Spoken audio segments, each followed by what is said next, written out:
कल रात अकस्मात एक ब्यूटी गर्ल ने हमें रोका, हमें समझने में हो गया धोखा।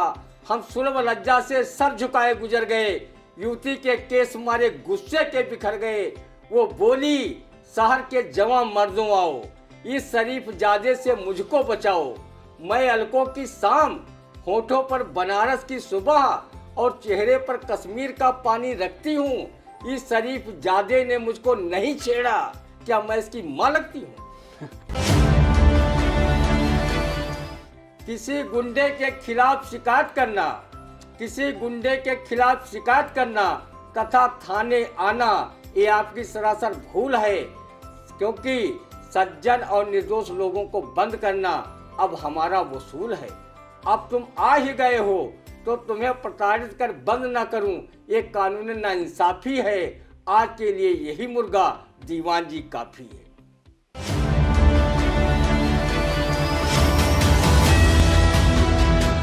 नमस्कार, स्वागत है आप सभी का आई इंडिया पर। मैं हूं निशांत गुप्ता। खबरों पर रद्दा चलाने के लिए आई इंडिया के स्टूडियो में हमारे खास मेहमान वरिष्ठ पत्रकार, कवि एवं रंगकर्मी ज्ञान प्रकाश सिंह प्रतीक जी का स्वागत है। बहुत बहुत स्वागत है प्रतीक जी आपका। आज रंदे की शुरुआत करते हैं पहली खबर से, जहां 8 अरब पार हुई दुनिया की जनसंख्या। वर्ष 2050 तक हमारी आबादी होगी 166 करोड़। क्या कहता है रंदा इस बढ़ती हुई आबादी पर? सुनते हैं। और दे दादी माँ बहु बेटियों को दूधन न पुतो फलों का आशीर्वाद।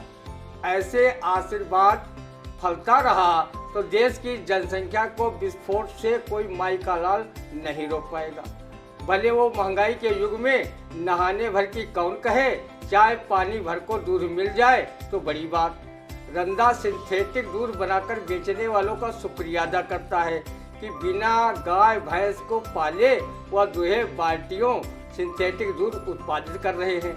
नहीं तो रंदा स्वयं कप भर चाय के लिए तरस जाता और मेहमानों की चाय से मेहमान नवाजी असली दूध की कमी के चलते नहीं कर पाता।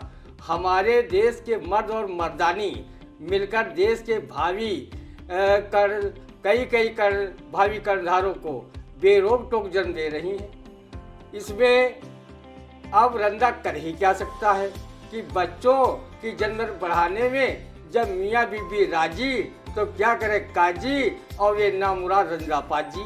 रंदा के हाथ में तो परिवार नियोजन डिपार्टमेंट है नहीं, जो अधिक बच्चे पैदा करने वालों लोगों की नसबंदी करते घूमे या उन्हें कृत्रिम गर्भ निरोधक संसाधन उपलब्ध कराता घूमे। रंदा कोई चिकित्सक है नहीं जो उन्हें गर्भ निरोधक गोलियां या कंडोम इस्तेमाल करने की सलाह देते रहे। इसके लिए तो स्वयं लोगों को जागरूक होना पड़ेगा। रंदा का मानना है कि अगर समय रहते जनधन पर अंकुश न लगाया गया तो एक दिन दुनिया में कहीं हो न हो पर भारत में जरूर जनसंख्या विस्फोट होगा, जिसे संभालना मुश्किल हो जाएगा। जब बढ़ती जनसंख्या की वजह से सभी जरूरी संसाधन कम हो रहे हैं, करोड़ों लोग गरीबी रेखा के नीचे अपना जीवन जीने को मजबूर हैं। अस्पतालों में मरीजों की भीड़ इतनी है कि हर एक को दवा व सही इलाज मिलना असंभव हो रहा है। शिक्षित और अल्पशिक्षित युवाओं की भीड़ नौकरी व व्यवसाय के लिए दर दर भटक रही है। सरकार द्वारा किए जा रहे बेरोजगारी दूर करने के प्रयास ऊंट के मुंह में जीरा सिद्ध हो रहे हैं। सरकार जनसंख्या नियंत्रण हेतु कठोर कदम उठाए। ऐसे कानून चीन ने जनसंख्या विस्फोट रोकने हेतु बनाए थे। अगर सीमित परिवार नहीं है तो उसे सरकारी योजनाओं व नौकरी से वंचित किया जाना चाहिए। अगर सरकार रंदा को एक जम्बूर उपलब्ध कराकर उसे किसी पशु चिकित्सक से प्रशिक्षित करवा दे तो अधिक बच्चे पैदा करने वालों की वो नसबंदी इसी जम्बूर से करना शुरू कर दे, जैसा पशु चिकित्सक व कंपाउंडर किसी नर जानवर की करते हैं। जनसंख्या विस्फोट रोकने की अपील मशहूर शायर महफूज रहमानी की इस शेर से रंदा करता है। परिवार नियोजन को बस यूं ही चलाए रखिए, हर टीम टाप इसका घर में सजाए रखिए। महफूज हर एक गाड़ी पे रहता है लिखा पीछे, दूरी बनाए रखिए, दूरी बनाए रखिए। परिवार नियोजन विभाग ठीक से अगर काम करता होता तो विश्व में सबसे ज़्यादा जनसंख्या होने की पहली पंक्ति में भारत खड़ा होने की कगार पर न होता और न ही शायद महफूज रहमानी को ये व्यंग करना पड़ता। महफूज रहे हमारी जितनी भी है सुहागन, बच्चों से भरे रहें हर एक के घर आंगन। हर एक जतन कर चुका परिवार नियोजन, लेकिन न रोक पाया बच्चे हुए धनाधन। जी बिल्कुल, आपने सुना कि रंदा की टिप्पणी कि बच्चे हुए धनाधन। जब दादी माँ सब लोग आशीर्वाद दे रहे हैं कि पूतो ना हो पूतो फलो, तो इसी तरह से जनसंख्या 8 अरब जो है पहुंच गई है दुनिया की। ये सोचनीय विषय है। यदि सरकार कोई जो है जनसंख्या नियंत्रण नहीं लागू करेगा तो भारत में यकीनन जनसंख्या विस्फोट एक न एक दिन जरूर होगा। तो ले चलते हैं आपको दूसरी खबर पर, जहां मैनपुरी लोकसभा उपचुनाव में प्रसपा अध्यक्ष शिवपाल यादव बनाए गए सपा के स्टार प्रचारक। क्या कहते हैं स्टार प्रचारक पर, सुनते हैं रंदा की टिप्पणी। गर्ज पर तो गधे को भी बाप बनाना पड़ता है। ये तो पूर्व सीएम अखिलेश यादव के सगे चाचा व सपा प्रत्याशी डिम्पल यादव के चचिया ससुर।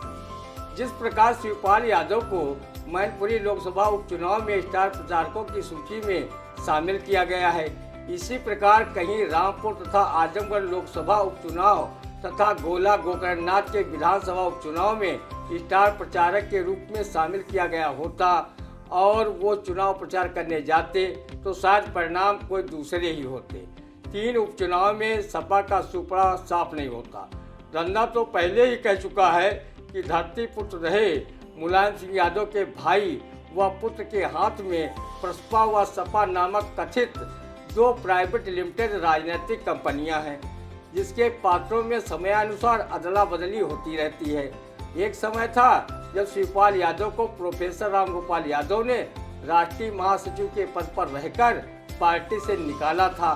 तब बड़े बेआबरू होके तेरे कूचे से हम निकले कहते हुए शिवपाल यादव प्रसपा बनाने पर मजबूर हुए थे। सैफई परिवार की अंतर्गला के चलते विधानसभा चुनाव 2017 में सपा मात्र 47 सीटों पर सिमट गई थी। बाद 2022 के विधानसभा चुनाव में 111 सीटें सपा की झोली में आईं और सपा नेतृत्व सरकार बनाने हेतु अपनी जीभ लपलपाता रह गया और भाजपा के योगी आदित्यनाथ दोबारा मुख्यमंत्री बन प्रदेश के लिए कर्मयोगी व उपयोगी साबित हुए। शिवपाल यादव की जगह अगर रंदा को स्टार प्रचारक बनाया गया होता तो वो साफ इनकार कर देता और उन्हें इस शेर का भावार्थ भी सही ढंग से समझा देता। वक्त गुलशन पर पड़ा, वक्त गुलशन पर पड़ा, तब लहू हमने दिया, बहार आई तो कहते हो तुम्हारा काम नहीं। जी बिल्कुल सही कहा कि जब वक्त पड़ता है तो गधे को भी बाप बनाना पड़ता है। और या तो प्रसपा के राष्ट्रीय अध्यक्ष शिवपाल सिंह यादव हैं। अगर अखिलेश यादव ने पहले ही इसी तरह मेहनत कर ली होती तो शायद जो आज उपचुनाव हुए हैं उसके जो है परिणाम कुछ और होते, जैसा कि रंदा ने कहा। ले चलते हैं आपको अगली खबर पर, जहां सीतापुर जिले में जब खेतों में पानी की जरूरत तब हो रही नहरों की सफाई। रबी फसलों की बुवाई पिछड़ने से किसान परेशान, दिसंबर के बाद ही पानी आने की संभावना है। क्या कहता है रंदा, इन किसानों पर सुनते हैं। जब शिकार के समय कुतिया भी लैट्रिन करने की मुद्रा में आ जाती है तो नहरों की सील्ट सफाई तो सिंचाई विभाग की व्यवस्था है। उन्होंने नहरों की सफाई के टेंडर देर से जारी किए होंगे, सो ठेकेदार भी कच्छप गज से सिल्ट सफाई करवा रहे हैं। उन्हें नहरों में पानी आने न आने से क्या मतलब, जैसे पंडित जी को टका सुपारी से क्या मतलब, बर मरे चाहे कन्या, और उससे उनका कोई लेना देना भी नहीं। ये तो हमारी पूजनी योगी बाबा की सरकार को देखना चाहिए कि जो किसानों की आय 2022 तक दोगुनी करने के दावे करती अघा नहीं रही है। किसान सिंचाई के अभाव में रबी की फसल नहीं बो पा रहे हैं, उनकी आय दुगनी क्या खाक होगी। रंदा भी एक किसान है, वो अपना दर्द आखिर कहे तो किससे कहे। अब वो कहेगा भी नहीं, क्योंकि कहा गया है अंधे के आगे रोवे तो अपनो दीदा खोवे। खरीफ की फसल अतिवृष्टि से नष्ट हो गई, रबी की फसल सिंचाई के अभाव में नहीं बो पा रहे हैं। रंदा उस मुर्दे की तरह है जिसे अपनी कब्र का हाल स्वयं पता है। उन्हें क्या पता होगा जिनके पैर न फटी बीमाई सो का जाने पीर पर आई की कहावत पर चलकर जिम्मेदार किसानों की जरूरत पर खाद पानी नहीं उपलब्ध करा पाते। अगर किसी तरह से फसल बो भी गई तो गाय माता और सांड पिता उसे चरकर चौपट कर देते हैं। रंदा मरता न तो क्या करता कहावत की तर्ज पर खेती किसानी कर अन्नदाता व ग्राम देवता सब सुनने का सुख प्राप्त कर रहा है और सरकारी कोटे की दुकान का 5 किलो अनाज प्राप्त कर शासन प्रशासन को शुक्रिया कहने को मजबूर है। तो ये आपने सुना रंदा की सफाई, जहाँ पर कि जो नहरों की सिल्ट की सफाई हो रही है उस पर रंदा ने क्या कहा। ले चलते हैं आपको अगली खबर पर, जहां हैदराबाद में पीएम मोदी ने कहा कि दुनिया भर में जहां निराशा वहीं भारत कई क्षेत्रों में छू रहा नई ऊंचाइयां। पीएम ने कहा कि तेलंगाना की सरकार का पूरा ध्यान मोदी को गाली देने पर है। मैं 2.5 से 3 किलो गालियां रोज खाता हूं। रंदा क्या कहता है, सुनते हैं इन गालियों पर। पीएम साहब, तो क्या रंदा आपके बयान पर एक काव्य पंक्ति कह दे कि आज के युग में वही सुखी है जिसके पड़ोसी दुखी है। रंदा को कुछ ढांढस बंधा कि पीएम महोदय कह रहे हैं भारत कई क्षेत्रों में ऊंचाइयां छू रहा है। रंदा को बताया गया है कि डॉलर के मुकाबले हमारा रुपया लगातार गिर रहा है, महंगाई थामे नहीं थम रही है, बेरोजगारी की दर 45 साल में सबसे ज्यादा बढ़ी है, अनेक औद्योगिक इकाइयां दम तोड़ रही हैं। प्रधानमंत्री जी, वास्तव में आप अच्छे प्रधान सेवक साबित हो रहे हैं। आप कभी झूठ नहीं बोलते।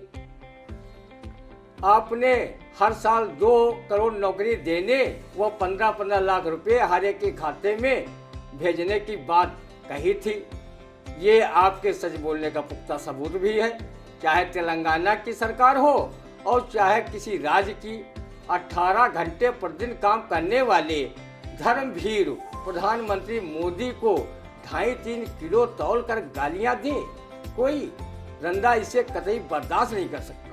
रंदा को पहली बार अपने सम्मानित प्रधानमंत्री जी के मुखारबिन से पता चला कि गालियां आलू भुजिया टमाटर की तरह किलो में तौल कर दी जाती।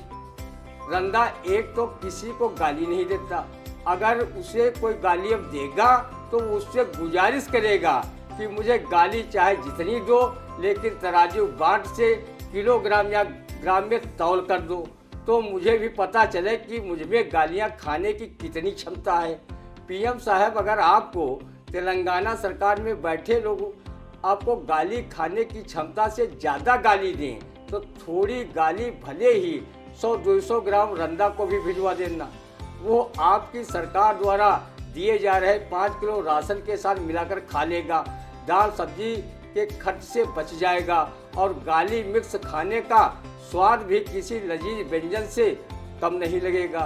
रंदा ने बचपन में देखा है कि शादी में महिला परपक्ष के लोगों को बड़ा भात खाने के समय गालियां ढोल मंजीरा की धुन पर संवेद स्वर में गा गा कर देती थी और बर पक्ष के लोग गाली देने वाली महिलाओं को खुशी खुशी नेक के रुपए देते थे।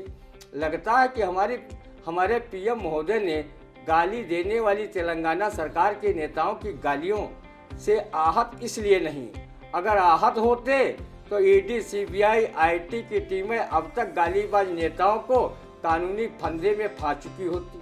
हमारे पीएम महात्मा बुद्ध के विचारों को भी मानने वाले हैं, वो उनके उपदेशों का सम्मान करते हैं। हो सकता है कि पीएम महोदय ने भगवान बुद्ध के साथ घटी ये घटना जरूर कहीं पढ़ी व सुनी होगी। एक बार महात्मा बुद्ध प्रवचन कर रहे थे, तभी एक व्यक्ति आया और महात्मा बुद्ध को गाली देने लगा। तथागत बुद्ध उसकी गाली सुन मुस्कुराते रहे पर बोले कुछ नहीं। वो व्यक्ति जब गाली देकर थक गया तो उसने महात्मा बुद्ध से पूछा, मैंने तुम्हें इतनी सारी गालियां दी लेकिन तुमने कुछ क्यों नहीं कहा। इस पर तथागत बुद्ध ने कहा कि आप अगर हमें कुछ चीज दें और हम उसे न लें तो वो चीज किसके पास रहेगी। गाली देने वाले व्यक्ति ने कहा कि वो मेरे पास रहेंगी। इस पर महात्मा बुद्ध ने कहा कि अगर मैं कुछ बोल देता तो समझो हमने आपकी गालियां स्वीकार कर ली, नहीं बोला तो वो तुम्हारे पास रह गई। इस पर वो व्यक्ति लज्जित हो गया और महात्मा बुद्ध के चरणों में गिर पड़ा। महात्मा बुद्ध ने उसे उठाकर अपने गले से लगा लिया। किसी ने कहा भी है कि निंदक का भी सम्मान करना चाहिए। निंदक नियरे राखिए आंगन कुटी छवाए, बिन साबुन और नीर के निर्मल करे सुभाए। जी बिल्कुल, बिन साबुन और नीर के निर्मल करे सुभाए। सही कहा। जिस तरह से प्रधानमंत्री नरेंद्र मोदी ने जो है कहा खुले मंच से कि उन्हें करीब 2 से 3 किलो गालियां जो है विपक्ष और नेतागण लोग देते हैं, फिर भी वो कुछ नहीं करते हैं। उसी तरह से रंधा ने कहा कि अगर उनको कुछ गाली देते हैं तो आज से अगर रंधा जो है वो 100-200 ग्राम गाली ले लें तो वो राशन में जो मिलाकर खाएंगे। खैर, चलते हैं, आपको अगली खबर पर ले चलते हैं, जहां पीएम किसान सम्मान निधि में सीतापुर जिले में निकला बड़ा फर्जीवाड़ा। 21,098 किसान पाए गए अपात्र, 14,238 मृतक किसान भी उठा रहे थे किसान सम्मान निधि का लाभ। 6,860 किसान सत्यापन में पाए गए भूमिहीन। आयकर अदा करने वाले 2,286 अपात्रों को दिया गया रिकवरी का नोटिस। क्या कहता है इस बड़े से घोटाले पर रंधा, सुनते हैं। सरकारी योजनाओं में फर्जीवाड़ा न हो, उसमें भ्रष्टाचार का घुन न लगे, सभी जन कल्याणकारी योजनाएं सही से लागू हो जाएं, तो फिर वो सरकारी योजनाएं ही क्या। जिन अधिकारियों व संबंधित कर्मचारियों पर सरकारी योजनाओं को सही ढंग से लागू कराने की जिम्मेदारी है, अगर वो अपने कर्तव्य का पालन करते तो केंद्र सरकार की प्राथमिकता वाली योजना पीएम किसान सम्मान निधि में इतना बड़ा फर्जीवाड़ा सत्यापन के दौरान पकड़ में ही नहीं आता। जब सीतापुर जिले में 21,098 किसान फर्जी रूप से किसान सम्मान निधि का लाभ गटक रहे थे, तो फिर पूरे प्रदेश में ये आंकड़ा कई लाख का होगा। सीतापुर जिले में आयकर अदा करने वाले 2286 लोगों को रिकवरी का नोटिस भेजा गया है। मजे की बात यह है कि रंधा सरीखे 14,238 मृतक किसान भी सेंत की गंगा हराम के गोते समझकर इस सम्मान निधि की राशि खा रहे थे। रंधा का जिम्मेदार अधिकारियों को सुझाव है कि वो पहले पता लगाएं कि जो मृतक किसान सम्मान निधि खा रहे थे उनमें से कितने यमपुरी में रहते हैं और कितने धर्मराज की शरण में स्वर्गलोक में निवास कर रहे हैं। उनका भी सर्वे कराकर स्वर्गलोक व यमपुरी में मृतक किसानों को रिकवरी का नोटिस भेज सकते हैं, और कि ये मृतक किसान सम्मान निधि की डकारी गई धनराशि को डिजिटल युग में पेटीएम व अन्य बैंकिंग ऐप से सरकारी खाते में वापस कर दें। अगर वो डकारी गई सम्मान निधि को वापस करने में आनाकानी करें तो उसकी शिकायत यमराज व धर्मराज से अवश्य करें, वो उन्हें इसका दंड जरूर देंगे।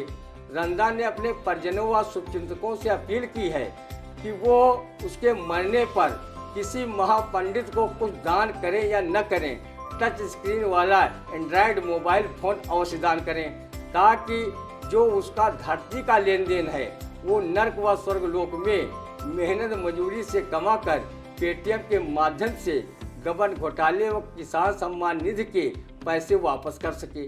जिस प्रशासनिक मशीनरी ने 21,000 से अधिक का पीएम किसान निधि में फर्जीवाड़ा ढूंढा है, वो क्या उस समय विदेश यात्रा पर था या कुंभकर्णी नींद में सो रहा था कि इतना बड़ा फर्जीवाड़ा हो गया। आयकर अदा करने वाले भूमिहीन किसान तथा मृतक किसान भी योजना के पात्र बन गए थे। रंधा अगर सरकार में बड़े ओहदे पर होता तो जिन अधिकारियों और कर्मचारियों की वजह से अपात्र भी पीएम किसान सम्मान निधि का लाभ उठा रहे थे, उनको नौकरी से ही बर्खास्त कर उसी तरह कर देता जैसे तत्कालीन मुख्यमंत्री रहे चौधरी चरण सिंह ने पटवारी पद को समाप्त कर पटवारी पद की जगह लेखपाल का पद सृजित कराकर नई भर्ती करवाई थी। ऐसे अधिकारियों कर्मचारियों से क्या फायदा जो प्रधानमंत्री की प्राथमिकता वाली किसान सम्मान निधि में भी परिता लगाने का कार्य करें। रंधा ऐसी दशा देखकर डंके की चोट पर कह सकता है कि घोटाले कभी इस देश में टाले नहीं जा सकते, कम या ज्यादा जरूर किए जा सकते। प्रधानमंत्री नरेंद्र मोदी के द्वारा प्रधानमंत्री किसान सम्मान निधि को तो आपने सुना किस तरह से बंदरबाट हुआ है कि मृतकों को भी जो प्रधानमंत्री सम्मान निधि से सम्मानित कर दिया गया है। आपने सुना रंधा की टिप्पणी को। ले चलते हैं आपको अगली खबर पर, जहां कांग्रेस पार्टी के प्रांतीय अध्यक्ष नकुल दुबे ने लोक निर्माण विभाग के बिस्वा स्थित गेस्ट हाउस में कार्यकर्ताओं से की कांग्रेस को मजबूत बनाने की अपील। कांग्रेस को किस तरह से मजबूत किया जाए, सुनते हैं रंधा की जुबानी। गेस्ट हाउसों में बैठकर कांग्रेस मजबूत हो जाती तो रंदा आपकी भी जरूरत पार्टी में प्रांतीय अध्यक्ष के रूप में महसूस नहीं करता। नकुल दुबे जी वो गेस्ट हाउस में मीटिंग कर कब के मजबूत कर चुका होता। कांग्रेस को मजबूत करने के लिए कांग्रेस सांसद राहुल गांधी का फार्मूला हर छोटे बड़े कांग्रेस नेताओं व कार्यकर्ताओं को अपनाना पड़ेगा। गांव-गांव पदयात्रा कर लोगों की समस्याओं व उनकी असली पीड़ा को समझना पड़ेगा। अगर कांग्रेस नेता अपने एयर कंडीशन आवासों व अत्याधुनिक सुख सुविधाओं से लैस गेस्ट हाउसों में कार्यकर्ताओं की मीटिंग न करते होते और बयान भी नेताओं की छवि न बना लिए होते तो कांग्रेस का उत्तर प्रदेश में यह हश्र देखने को नहीं मिलता। जिस उत्तर प्रदेश में कांग्रेस की कई बार पूर्ण बहुमत की सरकार रही हो, उस उत्तर प्रदेश में वर्तमान समय में मात्र 2 विधायक व 1 सांसद है। गेस्ट हाउसों में मीटिंग करने के बजाय किसी मोहल्ले में नुक्कड़ सभा कीजिए, गांव की चौपालों पर जाकर अपने विचार रखिए। हो सकता है कि कार्यकर्ताओं व पार्टी नेताओं की मेहनत व जनता के आशीर्वाद से कांग्रेस अपनी खोई प्रतिष्ठा को फिर से पाने में सफल हो जाए। जिस प्रकार आपने धरातल पर जाकर अपनी पूर्व पार्टी बसपा में मेहनत की थी और 2007 के विधानसभा चुनाव में प्रदेश में बहन मायावती की अगुवाई में पूर्ण बहुमत की सरकार बनाई थी, जिसमें आप भी नगर विकास मंत्री का पद सुशोभित किया था, वैसे ही मेहनत की जरूरत कांग्रेस पार्टी में भी है नकुल दुबे जी। नहीं तो आप अपने पूर्व प्रदेश अध्यक्षों की तरह प्रांतीय अध्यक्ष के रूप में मीटिंग ईटिंग और चीटिंग करते रहिए, पार्टी का कुछ भला होने वाला नहीं। जी बिल्कुल सही कहा आपने। रंदा ने देखा कि किस तरह से जो है नकुल दुबे को जो है नसीहत दी कि मीटिंग करने से गेस्ट हाउसों के अंदर बैठ के मीटिंग ना करें, जनता से जुड़ें, वरना मीटिंग ईटिंग और चीटिंग ही करते रह जाएंगे। ले चलते हैं आपको अगली खबर पर, जहां छेड़छाड़ के आरोप में महाराष्ट्र के एनसीपी नेता व पूर्व मंत्री जितेंद्र आह्वान ने प्रदेश एनसीपी अध्यक्ष जयंत पाटिल को सौंपा इस्तीफा। सुनते हैं रंदा क्या कहता है।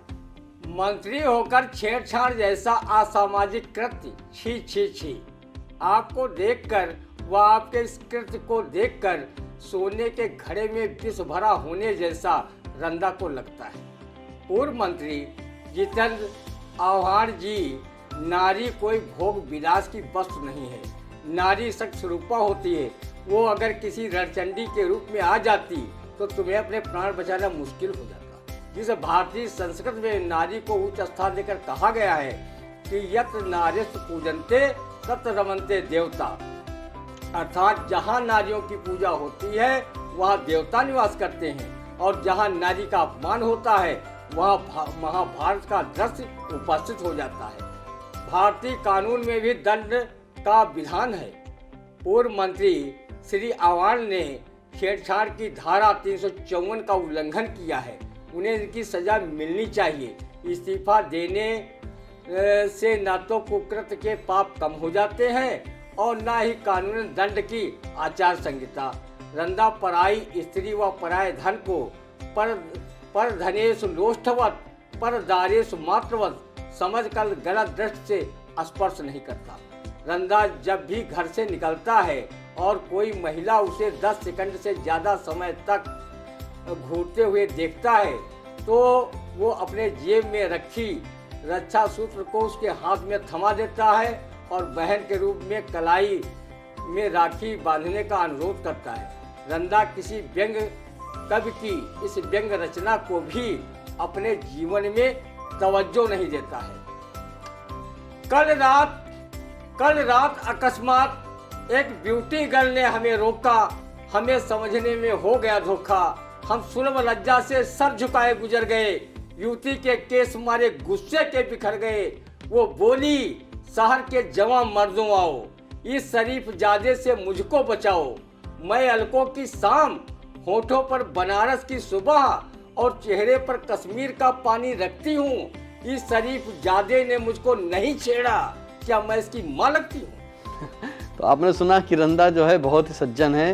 भाई रंदा कभी किसी को छेड़ता नहीं है, और अगर 10 सेकंड से अधिक जो है रंदा को कोई महिला देखती है तो रंदा तुरंत धागा निकाल के कहता है कि उन्हें भाई बना लो।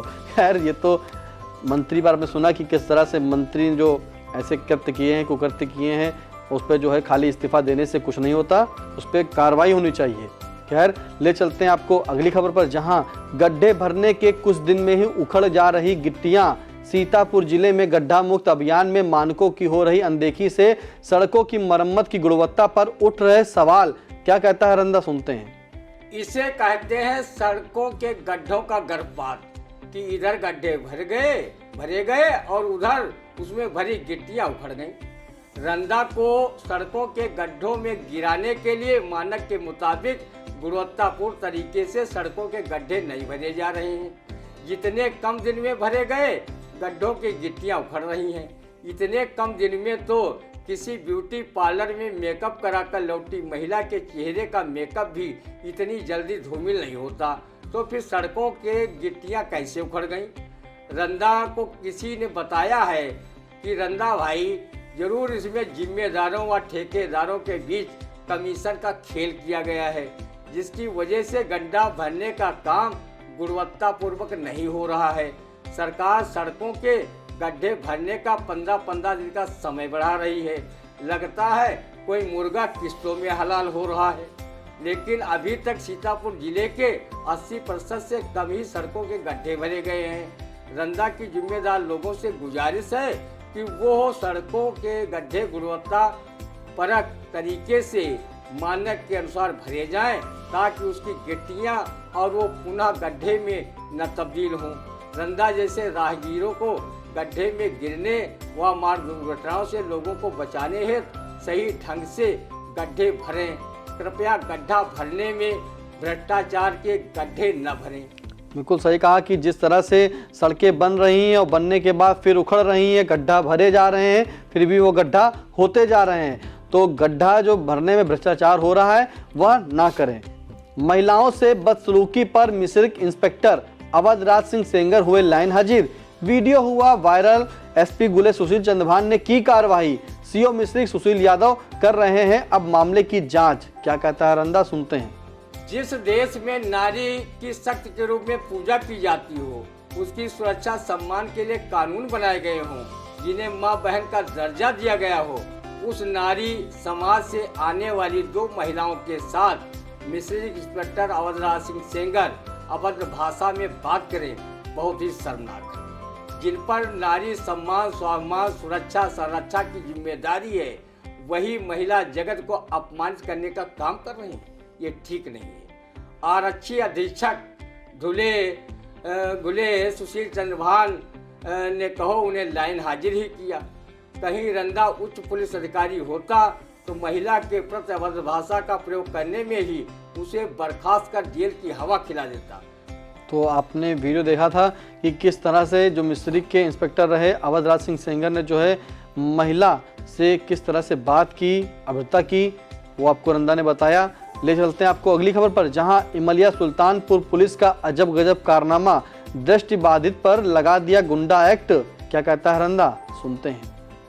जो क्षेत्र के वास्तविक गुंडे थे, कपटी मारीच की तरह वेश बदलकर सत्ता पक्ष से जुड़ गए और योगी छाप गमछा डालकर अब वो पुलिस से अपने आप को सुरक्षित महसूस कर रहे हैं। पुलिस को गुंडा एक्ट लगाने के लिए और अपने लक्ष्य की पूर्ति के लिए किसी न किसी मुर्गे पर तो गुंडा एक्ट लगाना ही था, सो उन्होंने दृष्टिबाधित पर लगा दिया।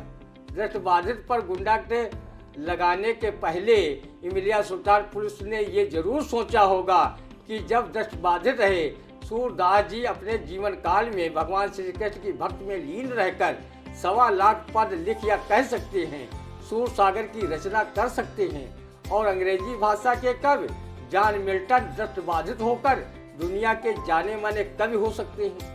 सीतापुर जिले के रिहार स्टेट निवासी कुंवर योगेंद्र बहादुर सिंह आलोक सीतापुरी प्रज्ञा चक्षु होते हुए भी देश भर के बड़े कवि सम्मेलनों और मुशायरों की शान हो सकते हैं। राष्ट्रपति से विकलांग भूषण पुरस्कार प्राप्त कर सकते हैं। रेडियो, आकाशवाणी व दूरदर्शन पर अपने प्रोग्राम दे सकते हैं तथा राष्ट्र गीतांजलि, गुलदस्ता, लोक गीतांजलि जैसी काव्य कृतियाँ लिख सकते हैं। वो मसाल तथा गुलाल जैसी पत्रिकाओं का सफलतापूर्वक संपादन कर सकते हैं। तो फिर सैदापुर गांव निवासी दृष्टिबाधित राममूर्ति पुत्र लल्ला गुंडई क्यों नहीं कर सकता। अच्छे या बुरे काम को करने में आंखें ही नहीं सर्वाधिक भूमिका अदा करती है उसकी मानसिकता। आंखें तो दृष्टिबाधित हैं लेकिन उसकी मानसिकता तो दृष्टिबाधित है ही नहीं। वैसे लोग कहते हैं कि पुलिस रस्सी को भी सांप बनाने में माहिर होती है। कभी कभी तो पुलिस रंदा के प्रस्तोता की इन पंक्तियों को ध्यान में रखकर शिकायतकर्ता को ही हवालात में ये कहते हुए बंद कर देती है, किसी गुंडे के खिलाफ शिकायत करना, किसी गुंडे के खिलाफ शिकायत करना तथा थाने आना ये आपकी सरासर भूल है, क्योंकि सज्जन और निर्दोष लोगों को बंद करना अब हमारा वसूल है। अब तुम आ ही गए हो तो तुम्हें प्रताड़ित कर बंद ना करूं, ये कानून नाइंसाफी है। आज के लिए यही मुर्गा दीवान जी काफी है। जी, आज के लिए यही मुर्गा दीवान जी काफ़ी है। तो किस तरह से जो है निर्दोष लोगों पर जो है गुंडा एक्ट की कार्रवाई होती है, जो दृष्टिबाधित हैं उनके ऊपर गुंडा एक्ट की कार्रवाई हुई है। तो आपने रंदा को सुना। ले चलते हैं आपको अगली खबर पर, जहां निवेश बढ़ाने के लिए अगले माह से होंगे विदेशों में रोड शो। क्या कहता है रंदा, सुनते हैं। उत्तर प्रदेश में विदेशों में रोड शो के जरिए निवेश बढ़े या न बढ़े, अधिकारियों मंत्रियों की जनता के राजस्व के धन से विदेशों में पिकनिक जरूर बन जाएगी। जब कई बार उद्योगपतियों के साथ उत्तर प्रदेश में निवेश बढ़ाने व उद्योग धंधों पर निवेश करने की समिट हुई, फिर भी अपेक्षित ना तो निवेश हुआ और ना ही बड़े उद्योग धंधे ही लग पाए। जब यहाँ देसी उद्योगपति अपने धंधे लगाने हेतु निवेश में अभिरुचि नहीं दिखा रहे हैं तो विदेशी निवेशक कितनी अभिरुचि दिखाएंगे अभी से कह पाना मुश्किल है। प्रयास है, प्रयास करना कोई बुरी चीज नहीं है। शर्त है कि प्रयास पूरे मनोवेग से होना चाहिए, तभी सफलता कदम चूमेगी। रंदा का प्रस्तोता कवि, पत्रकार व रंगकर्मी है। जब अधिकारी मंत्री निवेश के लिए विदेशों में रोड शो करें तो रंदा को भी इसमें शामिल कर ले तथा रंदा के हाथ में एक बड़ा सा कटोरा थमा देना। वो भी निवेश की भीख मांगेगा। वो अल्लाह के नाम पर दे दे, मौला के नाम पर दे दे कहकर निवेश की भिक्षा अवश्य मांगेगा, ताकि उत्तर प्रदेश में उसी निवेश से औद्योगिक इकाइयाँ लगें, शिक्षित बेरोजगारों को नौकरी व रोजगार मिले और योगी बाबा की सरकार की चमक पूरे देश में बढ़े। अगर निवेश के नाम पर सिर्फ विदेशों में पिकनिक मनाना है तो रंदा इस रोड शो पर कोई टिप्पणी नहीं करता। निवेश के नाम पर होने जा रहे विदेश में रोड शो पर आपने सुना रंदा की टिप्पणी। तो कैसा लगा पूरा रंदा आप जरूर कमेंट करके बताइएगा। और हाँ, हमारे आई इंडिया चैनल को लाइक करें, सब्सक्राइब करें और कमेंट करना ना भूलें। तो आज के लिए दीजिए इजाज़त, फिर मिलते हैं आपको अगले रविवार सुबह 8:30 बजे। नमस्कार।